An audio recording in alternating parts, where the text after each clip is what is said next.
Good morning, dear students. Today is the third period for our discussion subject-verb agreement. In previous classes, we discussed a lot of rules to talk about how there has been the agreement between the subject and verb, and we have understood lot of rules. Questions, exercises have been given to you. Write them in your notes using all those questions and the concerning answers for them in your notebook. And today we will discuss some more rules about subject-verb agreement. So, as you know, in our previous class, the last rule we discussed about the collective noun and how in the collective noun there were the subject and verb agreement. Today's discussion is that today we will discuss about the proper nouns or proper names, and with proper names how there is the agreement between the verb and the subject. Let's see.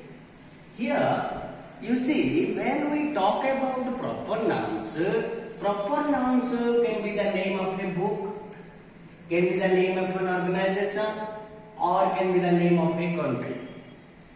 Even if these names of the book, organization or the country contains plural subject, then also they use singular verb. So proper names often followed by a singular verb, even if that contains a plural subject. One example I am giving you here, you just see. So let's talk about a book.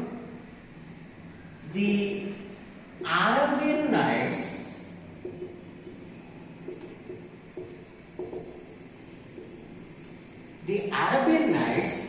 is a good novel. So you see here, the Arabian Nights is the name of a book.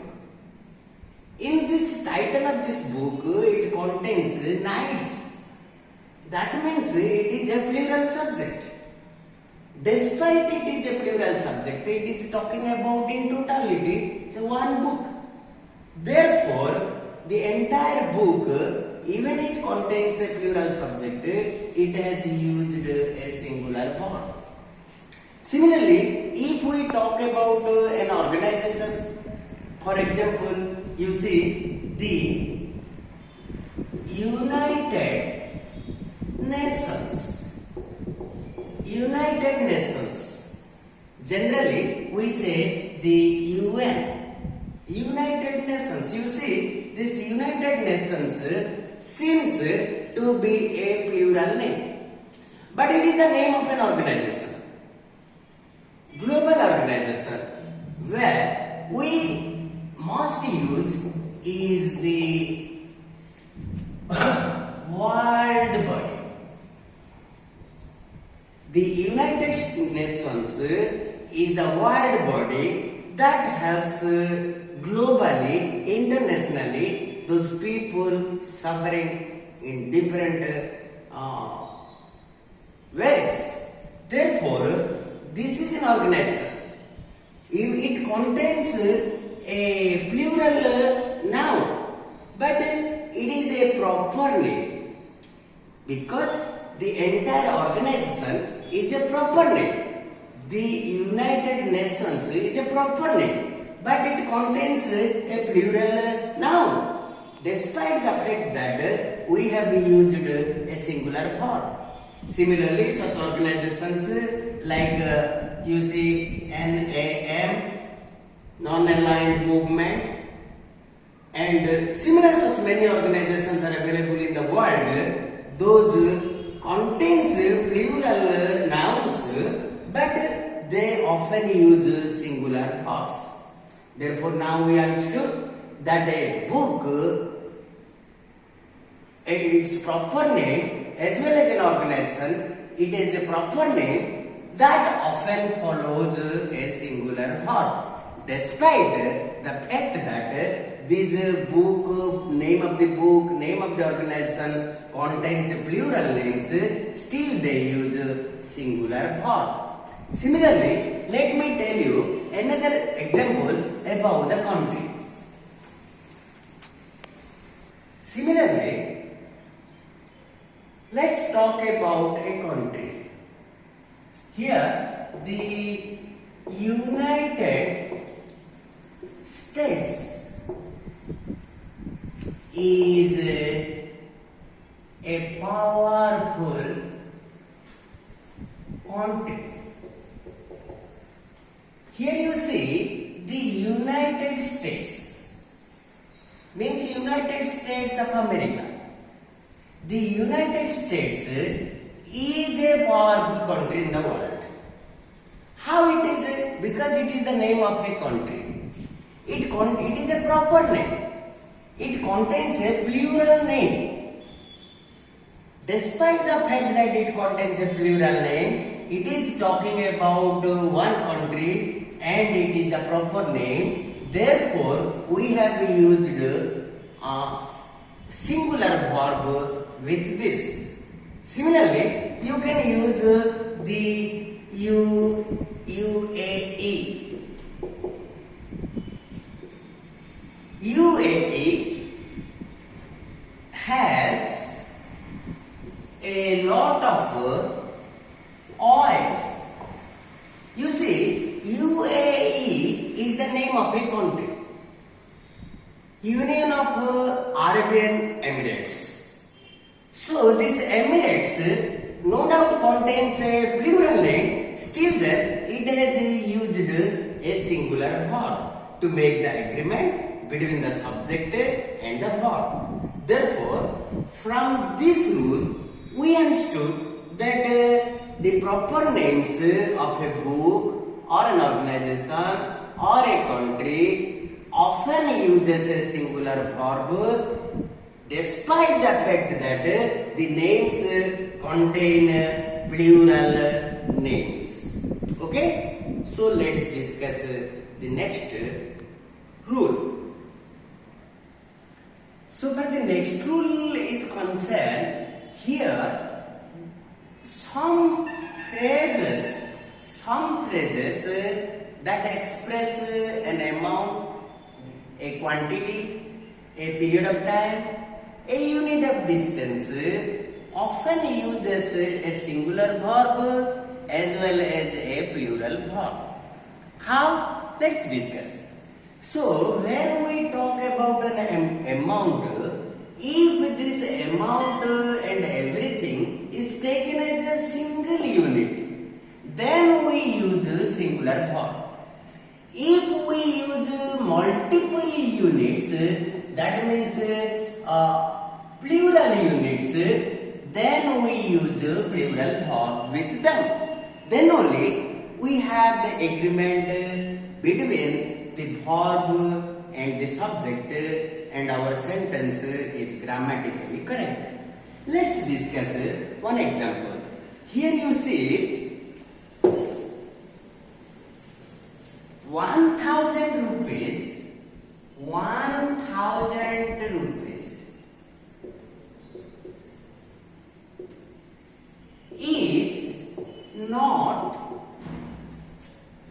a less amount. 1,000 rupees is not a less amount. Here you see, we have used 1,000 rupees. This 1,000 rupees we have used an amount. It has, when somebody sees this, thinks it is a plural subject. But here we have taken 1,000 rupees a single unit. Therefore we have used a plural verb. Had we thought it is different units or multiple units, we could have used a plural verb with this. Similarly, 5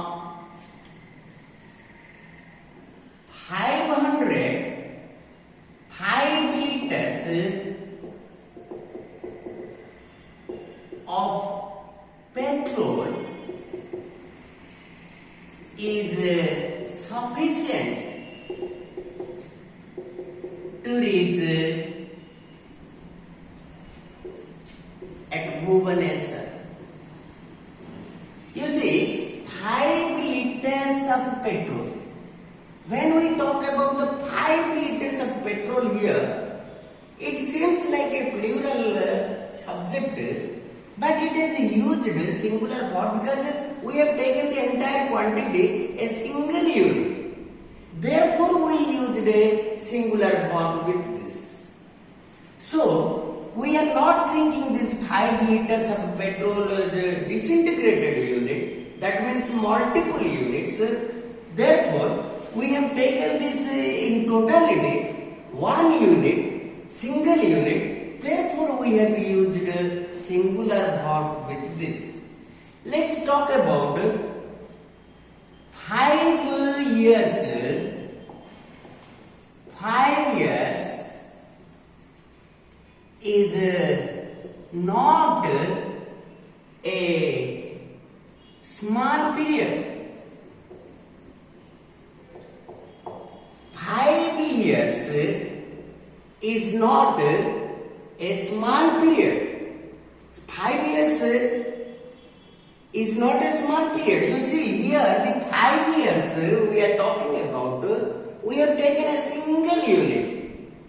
Continuous 5 years, 1 unit. Therefore, we have used singular subjects to make the agreement between the subject and the verb and make our sentence grammatically correct.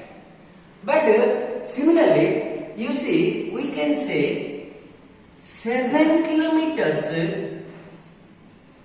7 kilometers is not a short distance. You see, we are talking about a unit of distance, 7 kilometers. But we have used a singular verb. When we talk about 7 kilometers, 1 unit of the distance. In that case, we have taken this 7 kilometers, a single unit. Therefore, it is using a singular verb to make the agreement between the subject and the verb. But to contradict this view, if we take this amount, the quantity, the period of time, the unit of distance, not as a single unit, then we will use a plural form with them. Let's have an example for this. Now, we will see that how this amount, the quantity, the period of time or the unit of distance can be used with plural verbs. Last we have discussed that these are used with singular verbs because we thought the entire amount, the entire quantity, the entire period of time and the entire distance as a single unit. Therefore, we used a singular verb. Right now, we will see some examples that how the same thing when we think they are not single units and will use plural verb with them. For example,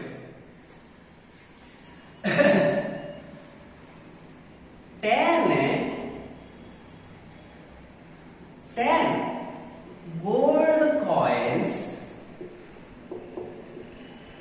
10 gold coins have scattered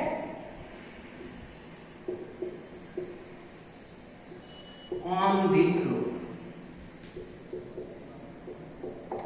You see, 10 gold coins, we are not taking it as a single unit right now.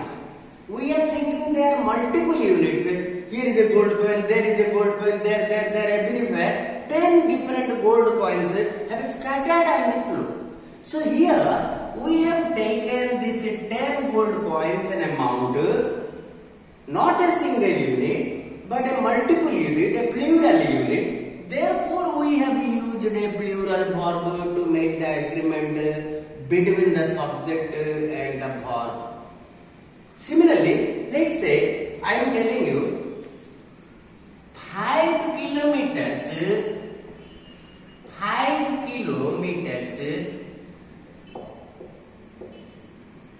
of this road need to be manned, to be repaired. You see, here we have mentioned the 5 kilometers of the road need to be repaired. Here we have used a verb, plural verb. Here we have used 5 kilometers of this road. In this case, we are not talking about continuous 5 kilometers. This is a road. Here is 1 kilometer. After some distance, another 2 kilometers. And after some distance, another 1 kilometer. In this way, different units of this entire road, we have calculated them total 5 kilometers.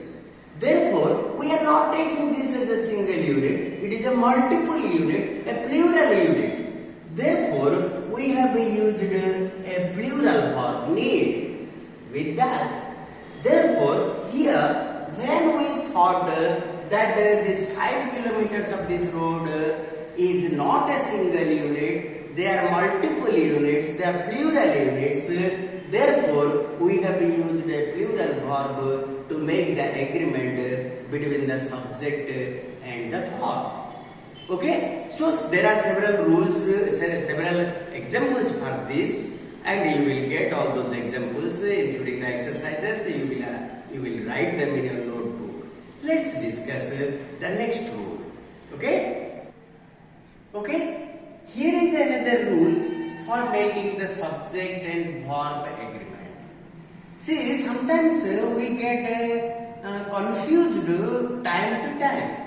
Here you see those words like pains and means can have a singular verb as well as a plural verb. Because we can use a singular verb with them as well as a plural verb with them, but the construction must be consistent. That means we should have the idea on that. Whether we are talking about a plural subject or a singular subject, that considerations should be there in our mind. In accordance to that, we can use a singular verb as well as a plural verb to make the agreement between the subject and the verb. Here you see some examples we have given. Great pains has been taken. Suppose we are taking the pains over here as a singular subject, we can use has. When we think the pains here a plural subject, then we can use a have to make the agreement between the subject and the verb. Similarly, the means employed by you is unfair. Suppose we are thinking about the means employed by you. Means one way, one formula employed by you means it will use a singular verb. That means only one means. Suppose we think that several means, several formulas, several technologies we have employed, then we can use a plural subject to make the agreement between the subject and the verb. Similarly, here is another example I have given. You see, all possible means. Here you see, all possible is a word is already given. That talks about plurality, not singular. All possible means have been employed. That means here we already know that it is already a plural subject. Therefore, we are confident to use a plural verb to make the agreement between the subject and the verb. Okay? Let's discuss the another rule to understand. Okay? Here we are going to discuss another rule to make the agreement between the subject and the verb. You see, most times we come across with several statements where we get confused time to time. And how here in these sentences there is the agreement between the verb and the subject is confusing. Therefore, let's understand how these statements are made agreements. Here you see, most times we have a subject and we have used another phrase with the subject. One example you see, the principal with his students. The principal with his students is absent in the school. You see, here we have used this is the subject. Here is another subject. So the noun, which is the subject, after that with his students, this is a singular subject, but this is a plural subject. Sometimes we are getting confused. Here is a plural subject, therefore we should use a plural verb, but that is not correct. We have to consider the first subject, not with the subject followed by this. Even if this subject is plural, we will take the first subject, the noun, and its number, whether it is singular or plural. In accordance to that, we use a verb to make the agreement between the subject and the verb. Suppose we will write these students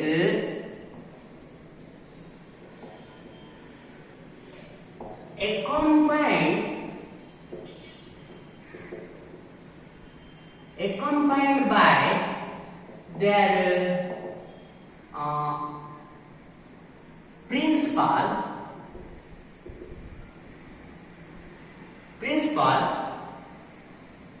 are attending the meeting. Here see, the first subject is a plural subject. Here accompanied by the principal.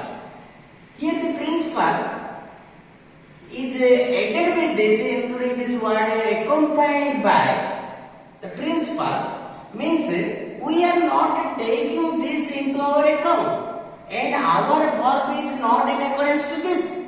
Our verb is related with the first subject, not the subject added with as well as in addition to, together with, accompanied by. Whatever the nouns come after them, they have no value in agreeing with the subject and the verb. And the verb should always be agreed with the subject at the beginning. Therefore, the students here is a plural subject. Therefore, we have used a plural verb. Okay? So, these are some of the rules we discussed to make the agreement between the subject and verb.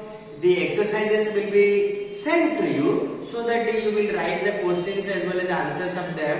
Some examples will also be given to you, and you will write them in your notebook in a sequence in accordance to the exercises sequentially, and when your school opens, your answers will be evaluated. So next period we will discuss something more about other topics. Okay? Thank you.